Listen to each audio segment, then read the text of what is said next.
Hey folks, welcome on a Diershof, and today I thought I'd tell you a bit about my secrets. No, it's not secrets, you could observe it also in the other videos. It's just my way to run this little farm under the conditions I have, and the conditions are I have a 100% job and I can only do labor here on the farm on the weekends and in summertime after work, and I take at least 1 to 2 weeks off for the more labor intensive works during the year. Disclaimer, I will not talk today about fruits and berries. We have a huge orchard that is much bigger than our vegetable production. That has even a commercial aspect, but I could talk about this in other videos and about the many other fruits and berries we have here on the property to create a maximum of biodiversity and also a real diversity of foods. And this is what really makes me happy.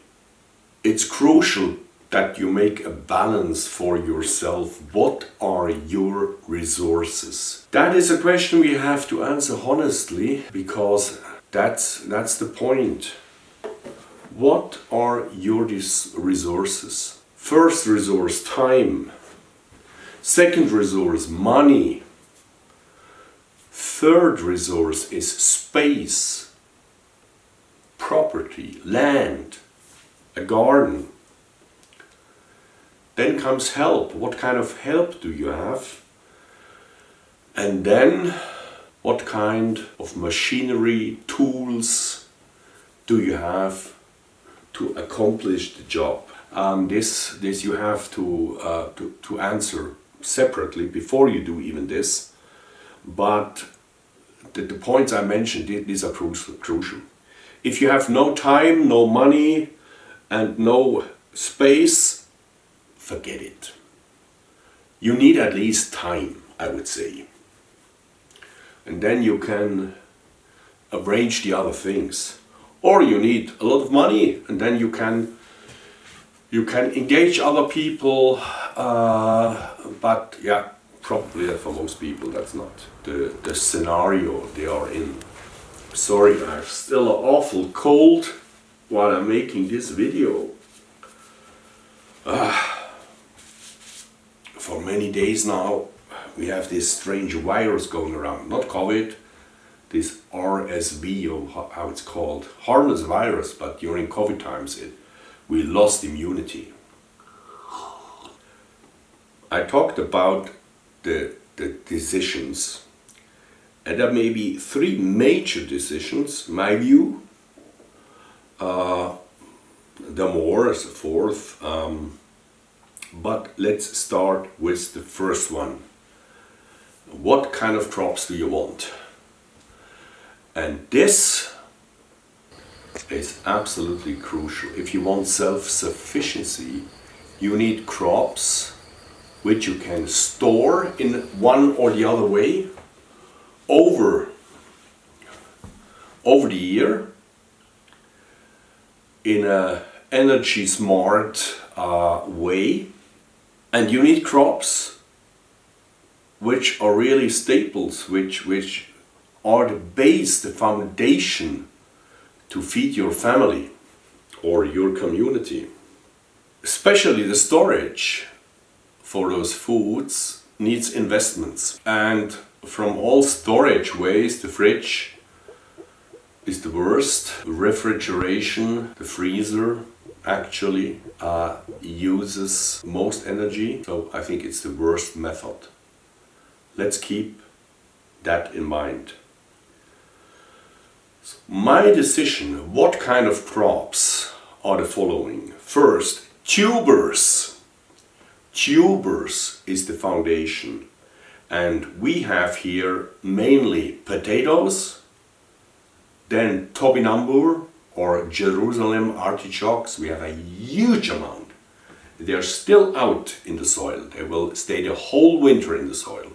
We will never die of hunger because there are hundreds of kilograms out there. And yacon. Easy to store, all of them. Excellent choice. But remember, you cannot produce in a few raised beds enough for the whole year. Roots, all the stuff like beetroots, like celeriac, radishes and so on. Roots. They store well in a root cellar. No refrigeration, just a cellar, a root cellar, some sand there, a sandbox, something like this. The third is the whole cabbage family or kale family. In Germany we call it the Kraut. You know, the Krautrock from Germany, the older generations. Krautschi, very nice term coined by Sandor Ellis Katz, the Pope of fermentation. And all the members from the cabbage family, first of all, they produce a real big amount in terms of mass. And second, they ferment easily to wonderful ferments like sauerkraut, kimchi, krautschi, whatever you name it. They store in big jars whole winter deep into next summer and provide beautiful food, tasty, crunchy, full of vitamins. Fantastic choice. Next crop, beans. Beans have a huge advantage. Storage is so easy. You just dry them. You put them somewhere, let them dry and pile them up. That's beans. You need a lot of space for beans, for substantial amounts, but it is a wonderful staple. Then number 5 here on my list is squash. And here the same, they store so easily. You have to bring them into the house. I'm convinced, I was reading this in an old book from the beginning of last century, that they should be stored not cold but at normal room temperatures in the house, and we do this. And I can testimony that this way squash store till next spring, say sometimes even into summer. Yes, squash, pumpkins are maybe a little bit limited in terms of use, but nevertheless an absolutely foundation. Then I have a type of fruit which I call fruity vegetables or juicy vegetables, and this is, I refer mainly to tomatoes, cucumbers, chilies, eggplants, this kind of stuff. And here the preservation method is canning and pickling.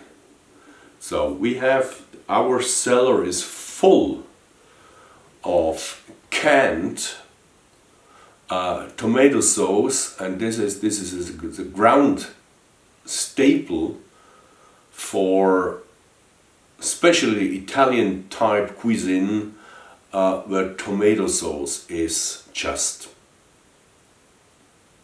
it's it. And the last category I have written down here for me, the last type of food I want to grow in large quantities are, I call them bulbs.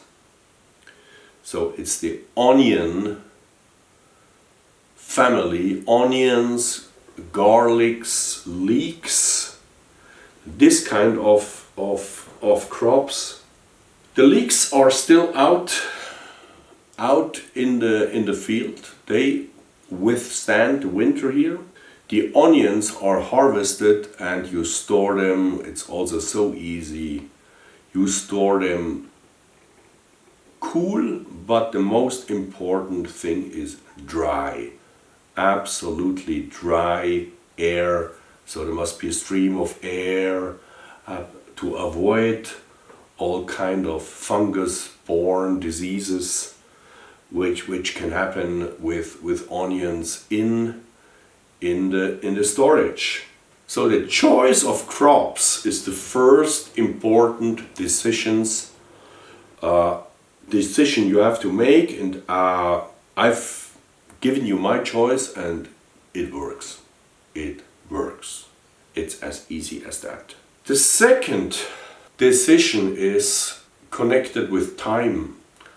And because I have so little time, I apply the so-called Pareto principle, sometimes also called the 20-80 principle.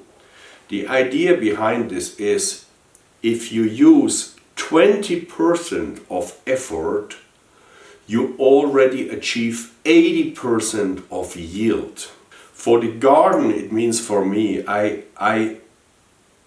go only the first 20%, which is preparation of the soil, seeding, planting, but then I simply have no time for intensive weeding and other types of work you have to do. I leave the garden then more or less as it is. I just interact, whereas really the need for interaction, really there's a weed exploding or where I see I have to do something, or I of course do irrigation and I have to fix their stuff with the tubes, with the pumps, with the water and so on. But I have no time to do intensive weeding. It means I have maybe a little bit less crop, but I have still enough,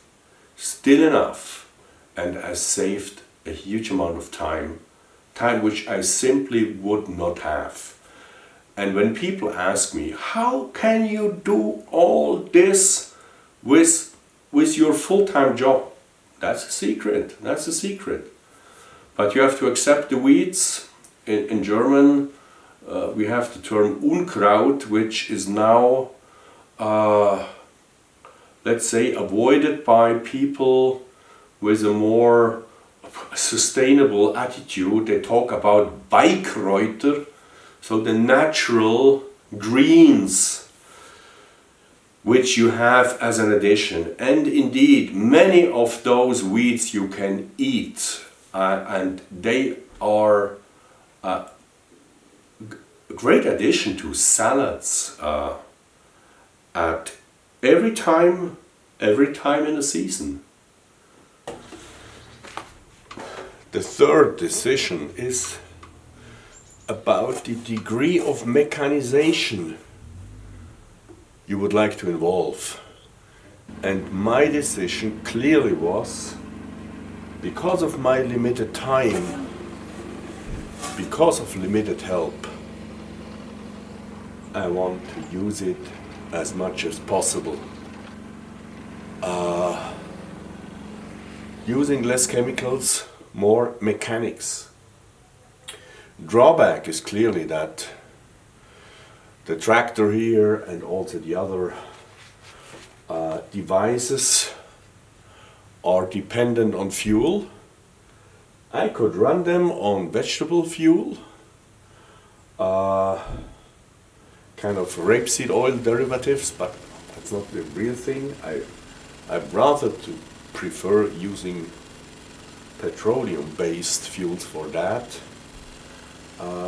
For the moment, I think in the future, electric energy could play a larger role in that. But for the moment, I save so much time using the tractor and the machinery I can connect to it for the preparation of land mainly, preparing the soil, digging grooves or trenches to plant and seed. Partially for the weeding. For the weeding I have some different kind of equipment which helps me a bit. The tractor is not precise enough, but then again for harvesting especially the root tubers, it's a huge help. Instead of digging several days,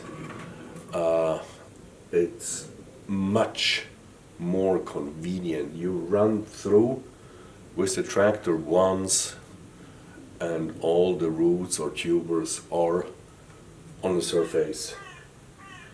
And of course a big thing is transportation.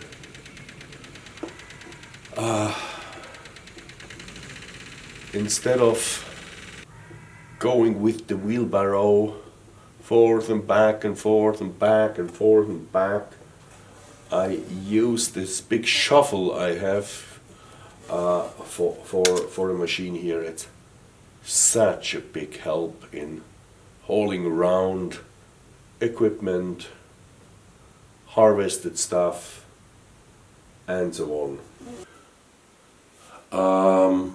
I'm not really into no-dig. I think I've made experiments here on my land. I have places where I made practice no-dig and Eden gardening and thick wood chip layer and so on.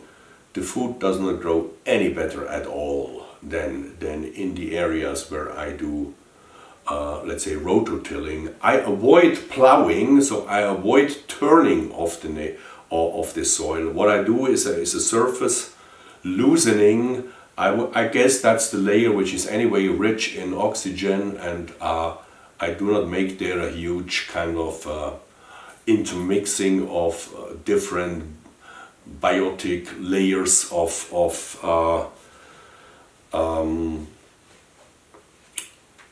microbe populations.